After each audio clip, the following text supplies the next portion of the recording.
Welcome back, students. In this lecture, we are going to discuss about the next type of inhibitor, that is non-competitive inhibitor. In previous lecture, we have discussed about the competitive inhibitor and we have plotted the graph according to the equation in relationship to the Michaelis-Menten plot. Now, in this lecture, we will discuss about the non-competitive inhibitor.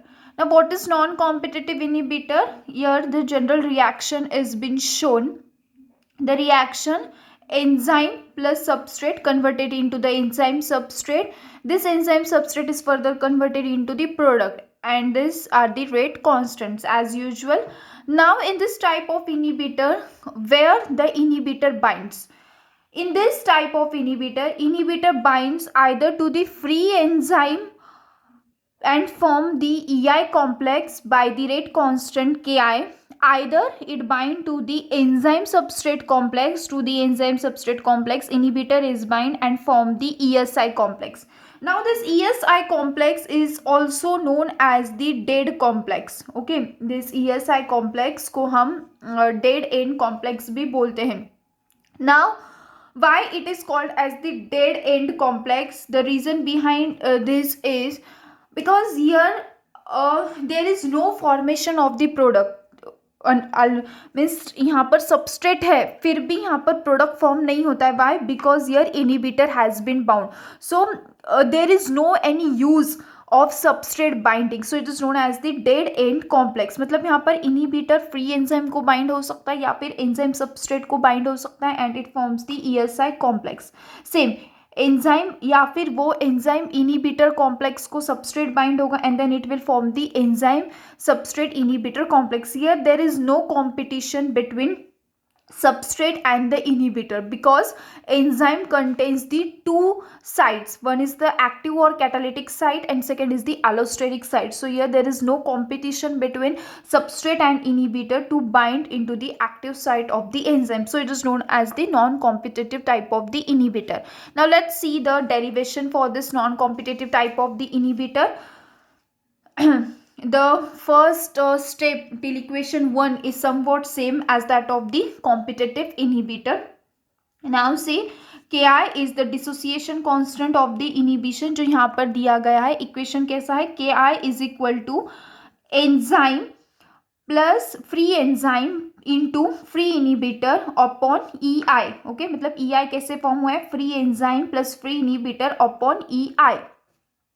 Next is we have to find the value of the EI. So EI को हमने वहाँ लिया है to the left hand side and then EI is equal to concentration of E into concentration of I upon Ki.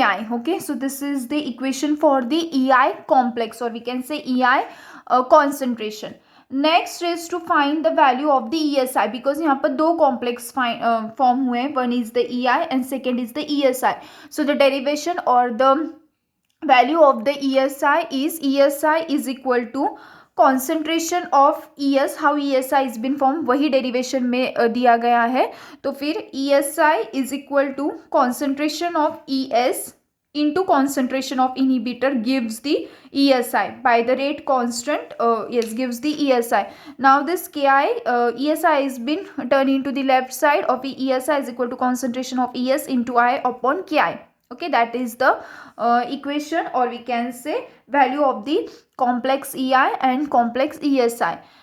Now what we will do, as usual, rate of formation of ES complex. Why ES complex? Because it is the main central point. So rate of formation of the ES is equal to rate of breakdown of the ES. तो वही value हमने दी है जैसे कि हमने Michaelis-Menten में देखा. Sorry, not Michaelis-Menten, modified form of the Michaelis-Menten, and then competitive inhibitor में देखा. The same is with the non-competitive inhibitor and the same will be in the uncompetitive type of the inhibitor, which is third type of the inhibitor. Here we have took the K terms on one side. तो K terms हमने एक side में लिया और K-1 plus K2 upon K2 को हम Km Michaelis-Menten constant नाम देंगे. So the value will be Km is equal to concentration of E into concentration of S upon concentration of ES. Now the term we will give that the equation number 1 as a name.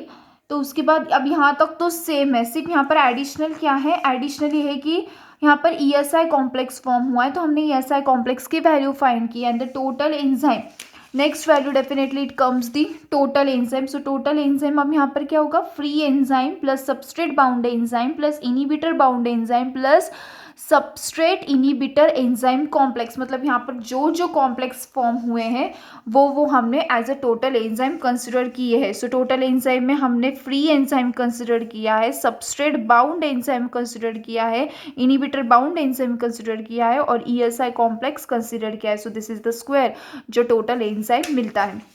So we have substitute the values in this equation of the total enzyme equation. ये मैंने यहाँ पर substitute किया है EI की value जो हमें यहाँ पर मिली है EI and ESI की वैल्यू जो हमें यहाँ पर मिली है. Okay, this is the value of the ESI. I have just put up the values.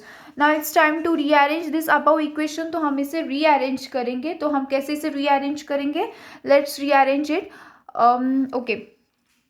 Now concentration of E0, that is total enzyme, is equal to concentration of E plus concentration of E into I upon KI.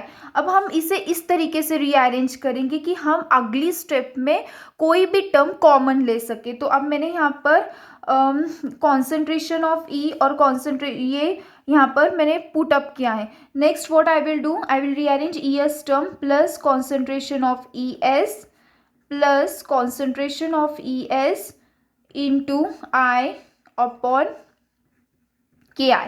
ठीक है, अब हमें easily हम common निकाल सकते हैं. क्या हम कॉमन निकाल सकते हैं? This concentration of E we can draw common and concentration of ES हम कॉमन निकाल सकते हैं, राइट. तो let's remove the common terms, remove common terms. तो हमें क्या मिलेगा equation? we will get the equation somewhat like this. Concentration of E0 is equal to concentration of E. Now this E हमने common निकाला है तो यहाँ पर क्या आता है 1 plus concentration of inhibitor upon KI.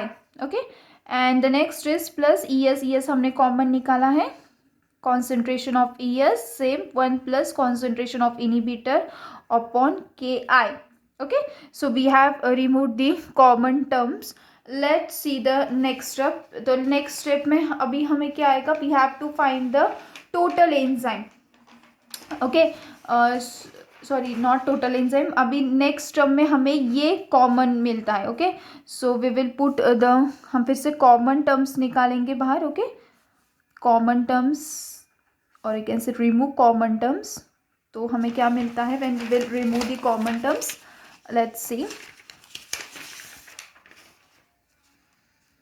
we will get concentration of E0 is equal to 1 plus concentration of inhibitor upon KI into concentration of E plus concentration of ES. ये मैं ब्रैकेट में डाल दूँ.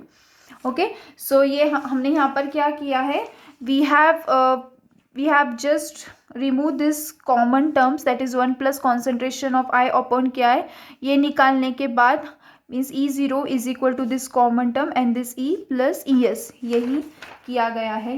Okay, next what we will do, we will find the, अब हम क्या करेंगे, इस टर्म को हम डिनोमिनेटर में लेकर जाएंगे. तो वो कैसे बनेगा, डिनोमिनेटर में लेकर जाने के बाद we will get concentration of E0 upon 1 plus concentration of inhibitor upon KI.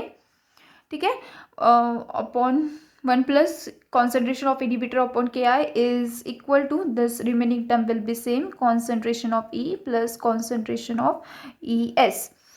कि अब ये जितने भी हम डेरिवेशंस देख रहे हैं, it is all mathematical terms and this are, इसका मेन एडवांटेज ऐसा है कि ये terms derivations somewhat they are similar, just you have to use the mathematical logic and nothing else. Okay, तो अब हम क्या करेंगे, we will rearrange this term and find the enzyme, free enzyme. Okay, rearrange करेंगे. This concentration of enzyme is equal to concentration of E0 upon 1 plus concentration of inhibitor upon KI.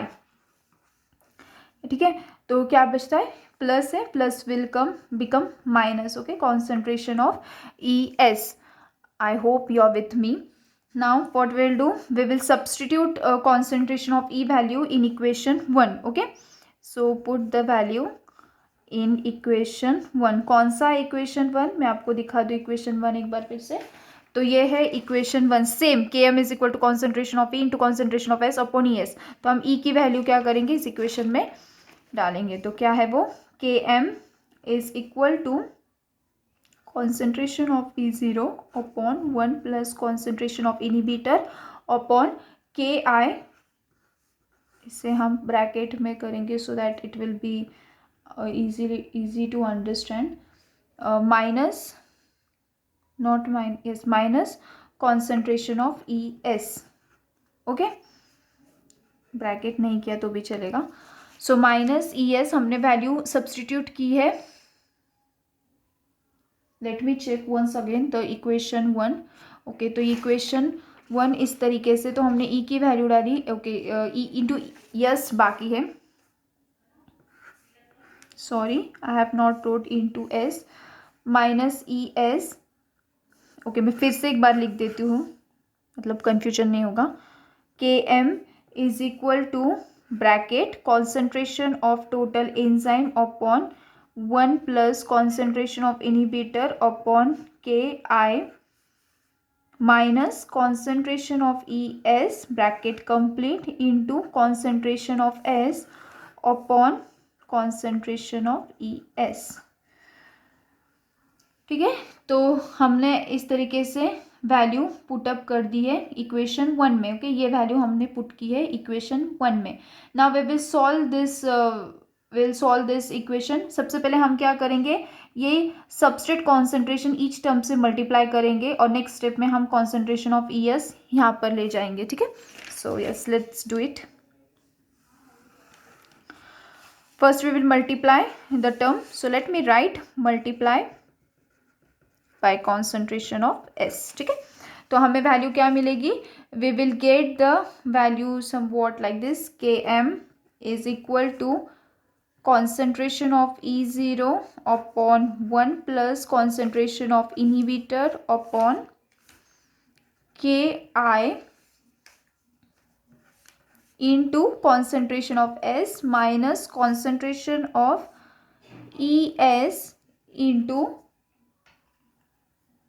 concentration of S. okay, and upon concentration of E S. हमने each term multiply की है. अब हम ये यहाँ पर लेकर जाएंगे. The equation will become K M into concentration of E S is equal to concentration of E0 into concentration of S minus concentration of ES into concentration of S upon 1 plus concentration of inhibitor upon Ki.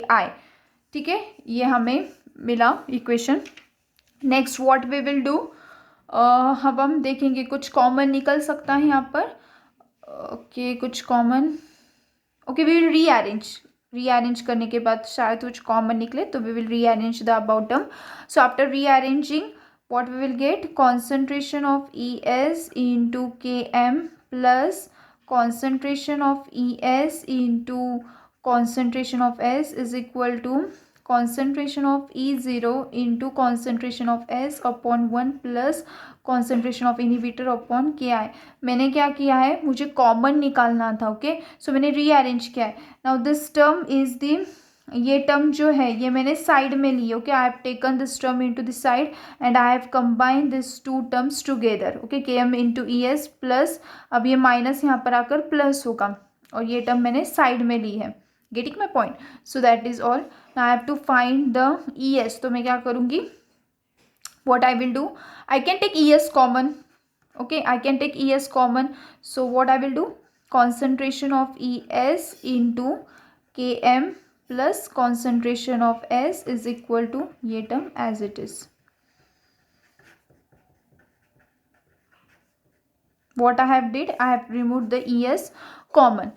So in the next step, concentration of ES I have to find is equal to, now what I will take this term here, concentration of E0 into concentration of S upon 1 plus concentration of inhibitor upon Ki, okay, into Km plus concentration of S.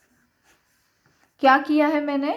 Nothing, I have just E S complex find out करने के लिए मैंने ये जो term है ये यहाँ पर कंबाइन किया है and this term I have multiplied here. Just keep in mind, ये टर्म मैंने यहाँ पर क्या की है? मल्टीप्लाई की है। ये टर्म मैंने नीचे लाई है, so it will multiply with that denominator. तो अभी नेक्स्ट है हमारा, yeah we will get the term of E S. Okay, यहाँ पर हमें मिलता है E S V0 now. V0 is equal to K2 into E0 into S. अब हमें पता है कि V0 की वैल्यू क्या है, तो हम डायरेक्टली क्या करेंगे? V0 की वैल्यू डालेंगे। What is V0? V0 is equal to K2 into ES। लिख देती हूँ मैं, V0 is equal to K2 into ES। तो मैंने क्या किया है? ES की वैल्यू इक्वेशन में डाल रही हूँ। Okay, nothing any special. K2 1 plus inhibitor upon KI into Km plus concentration of S। Even we know the Vmax। Okay, हमें Vmax भी पता है, तो let me take the page and Vmax क्या है? हम directly Vmax is the K2 into E0, right. तो अब हम क्या करेंगे? V0 is equal to Vmax into concentration of S upon ये बाकी की term same. What is that? 1 plus inhibitor upon KI Km plus concentration of S। Okay, ये term है, हमें मिलती है V0 की term, isn't it? So this is the V0। so V0 की हमें वैल्यू क्या मिली है? V0 is equal to Vmax into Vmax upon 1 plus concentration of inhibitor upon KI into concentration of S upon Km plus concentration of S। यही हमने क्या किया है? we have split it Vmax upon and concentration of S upon। so this finally we get the value of the or equation for the non competitive inhibitor। Okay, ये हमें मिलता है non competitive inhibitor का equation।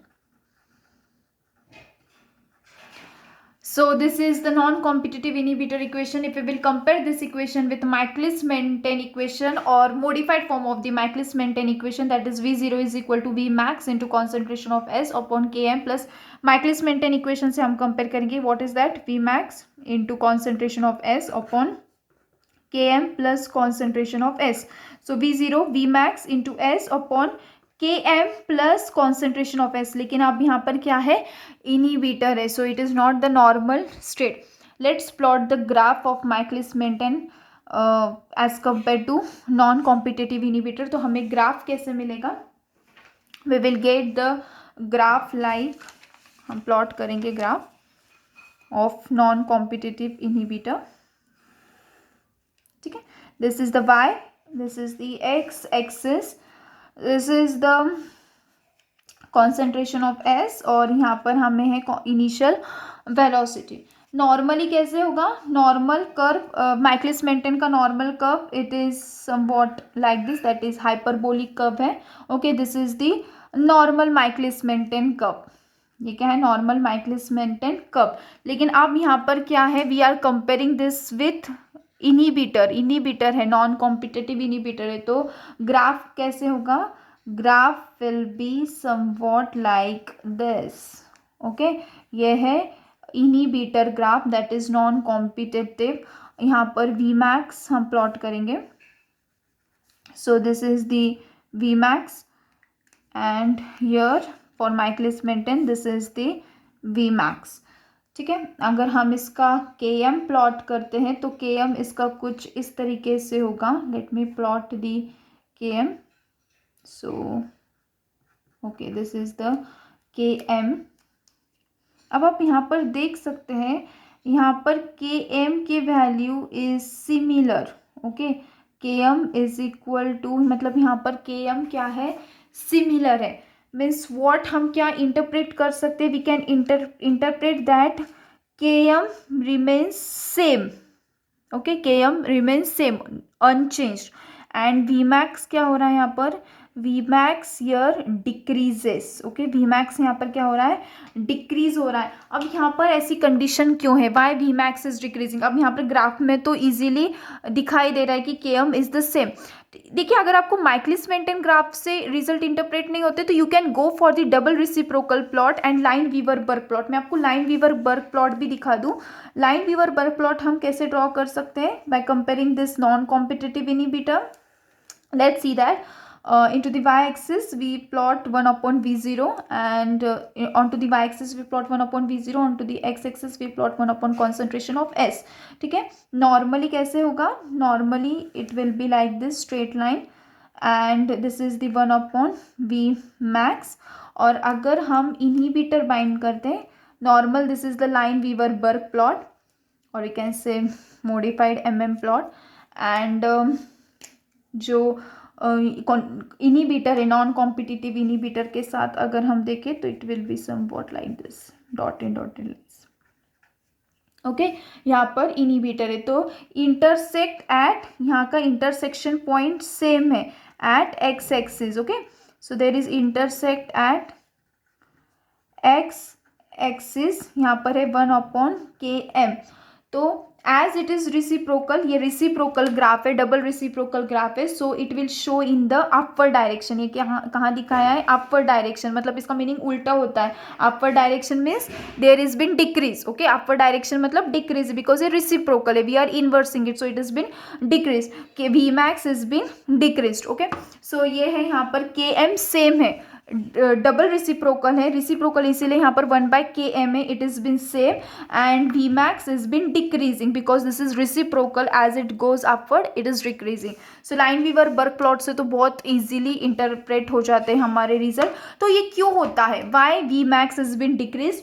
It is very simple. In non-competitive inhibitor, there is no competition of binding between inhibitor and the substrate. Okay, because it have the two different sites.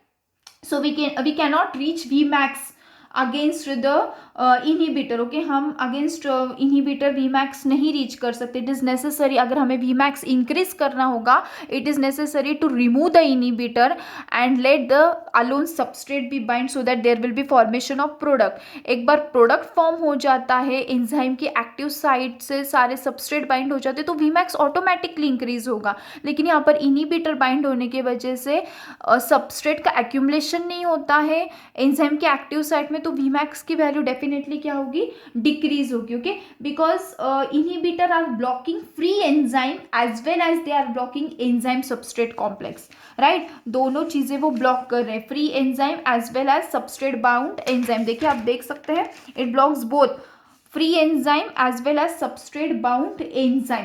Okay, so even if we try to increase the substrate concentration, it will not allow to reach the Vmax. So Vmax क्या हो रहा है, decrease हो रहा है. I hope that you might have got the clear explanation of non-competitive inhibitor. In next lecture we will discuss about last type of inhibitor, that is uncompetitive inhibitor. Thank you.